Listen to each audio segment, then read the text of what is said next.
électromagnétique.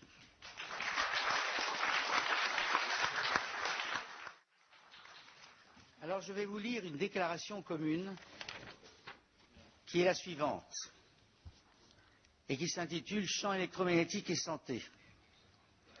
L'évolution darwinienne s'est faite en présence de champs électromagnétiques naturels.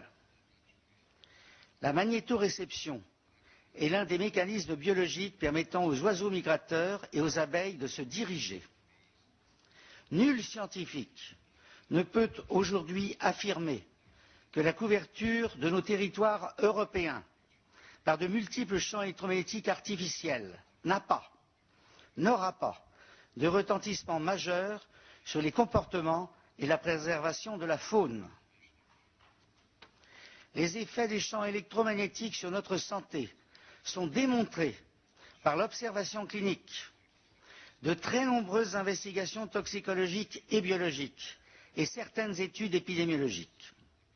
Il existe aujourd'hui en Europe un nombre croissant de malades qualifiés d'électro-hypersensibles, devenus intolérants aux champs électromagnétiques. Bien que les mécanismes biologiques de l'électrosensibilité soient encore incompris, celle-ci est reconnue légalement comme un handicap en Suède.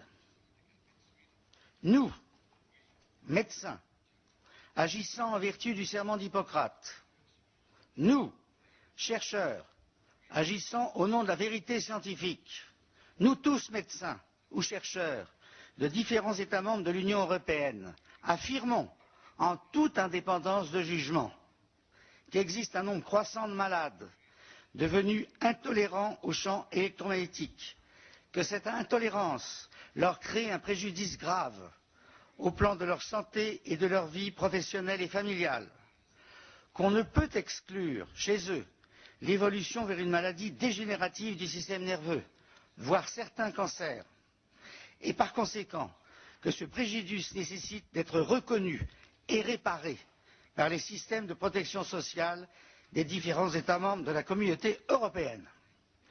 Nous prévenons les pouvoirs publics qu'en l'état actuel de nos connaissances, on ne peut exclure qu'après une période d'exposition suffisante, cette intolérance puisse concerner aussi les enfants et donc être à l'origine d'un problème de santé publique majeur dans les années à venir, dans tous les pays utilisant sans restriction les technologies modernes faisant appel aux champs électromagnétiques.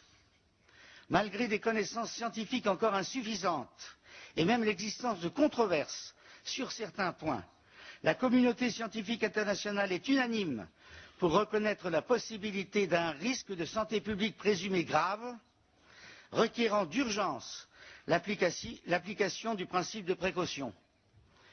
Faire le jeu de certains lobbies et brader l'existence même des problèmes de santé et d'environnement au nom d'intérêts économiques et financiers à court terme ne pourrait être que nuisible à l'ensemble de nos concitoyens. Je vous remercie. Nous vous remercions.